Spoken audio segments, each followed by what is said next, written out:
So I want to talk about anxiety again, and I just want to again state this very importantly in case you haven't watched any of my other videos.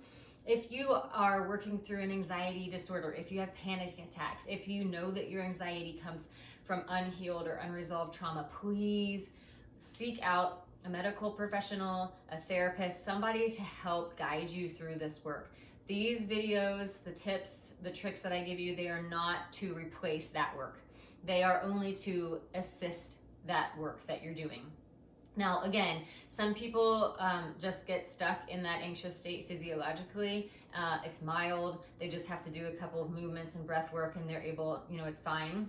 And that's great and wonderful. But some people, myself included, have really needed to dig down deep and figure out what are the underlying reasons for the anxiety disorder.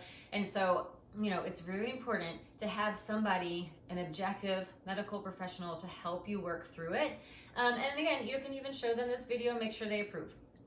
So I like to speak about it from my experience. And when I was in my 20s, I had panic attacks and I had some very severe anxiety. And I did discover that a lot of that was from unhealed trauma. So I did a lot of trauma work with a therapist to kind of help myself through it. But I also relied heavily on dancing, on Pilates, because it's my favorite type of exercise, yoga, and meditation to help me through it. I will say some people that have trauma struggle with meditation because it can open up what you're thinking and what's buried deep down, and so it can be counterintuitive. So that might not be what you want to do. It was okay for me, but I always suggest movement or exercise in that case as an antidote for the anxious mind and body. So what I want to talk to you about today is just giving you some tips on how to pull yourself out of the anxiety spiral that we kind of get into. And this happens in the mind, it also happens in the body. But if you can get yourself to a place, if you can find regulation in the moment, then you can do the deeper work, right? So this is where it's actually really helpful to be able to find that calm state in the body so that you can then go and do the work, with your therapist, or you can think about it to figure out what's the actual reason for your anxious mind. Now, one thing that I discovered a long time ago is that anxiety and creativity cannot happen in my mind at the same time, right? So I found out that one would cancel out the other, yeah? And so I found this out because I have a creative job, yeah? I'm making these videos, or I'm teaching, and I'm having to, I'm helping people with pain and injuries, so I'm having to think on my toes a lot in the moment. Or with dance. Dance is a creative profession, so especially when I was in New York and I was dancing all the time, a lot of creativity happening all the time.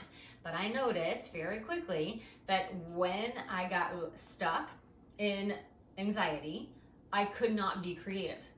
But if I was able to turn my creative juices on, right, get my creativity flowing, the anxiety would go away, right? So I kind of figured out that they're like two different sides of the same coin in a way, that they cannot exist in my mind at the same time. So I created all of these tips to sort of pull myself out of anxiety and into creativity, because I found that if I had a triggering thing, like being on the subway, being on an airplane, or if I was seeing a person that triggered me, or an event, if I had a triggering moment that was like really heightening my anxiety or maybe pulling me toward a panic attack, if I could then turn on my creativity on, I could keep the anxiety from overwhelming me.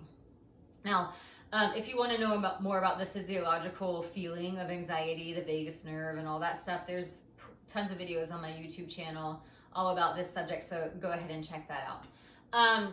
Okay, so tips to pull yourself into your creativity. So this is kind of what worked for me, but everybody has different things, right? So I could listen to music. If I listened to music that I really liked and really loved, and I could sort of focus my mind on the music, it would start pulling me out of that anxious state. And then once I could breathe and get out of that anxious state, then I would do things like choreograph dances in my mind, or daydream, right? Daydreaming is like a really great creative thing that you can do.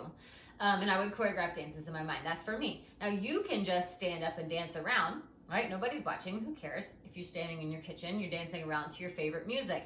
That's a great way to pull yourself out of it. The other thing that I find is free writing. Yeah, so some people say, I say, oh, do some writing. They say, oh, I don't know what to write. Yeah, that's what you write. I don't know what to write. I don't know what to write. I guarantee you that won't last forever, right? Eventually, you're going to write something. Yeah? Or you can even write on a piece of paper, what do I like to do that's creative? Or what would I like to do that's creative, right? I would really like to knit or bake or dance or write or play music. So start writing about that. That's what free writing really is, sort of just dumping your brain out onto the page. You can even write, I have found success writing things like, I'm feeling really anxious right now and I don't know why. Or what does it feel like in my body? Oh, it feels like I'm having a hard time breathing. Maybe I should try to breathe into my stomach, blah, blah, blah, go so on and so forth. And then you'll start to notice that you change your body positioning, the way you're breathing, stuff like that, based on what you're writing. If you want to, you can do creative writing. You can make up a story and write that down. If you're at home and you like baking, you can bake. You can color. This is why the adult coloring books got really huge, because there's something very peaceful about coloring. Painting. It doesn't matter if you're good or not. This is not the point. The point is not to be good at something. It's to open up your creativity. Yeah, or just simply daydreaming is one of the best things you can do. All right, so those are a few tips. If you have a hard time getting into their creativity, you can try some movement, going for a walk or a jog, getting outside, doing some dancing, Pilates, yoga, exercise, anything you like to do that can sort of like regulate you physically, and then you can get your creative juices flowing. All right, so hopefully that is helpful, and feel free to send me messages or let me know how it goes.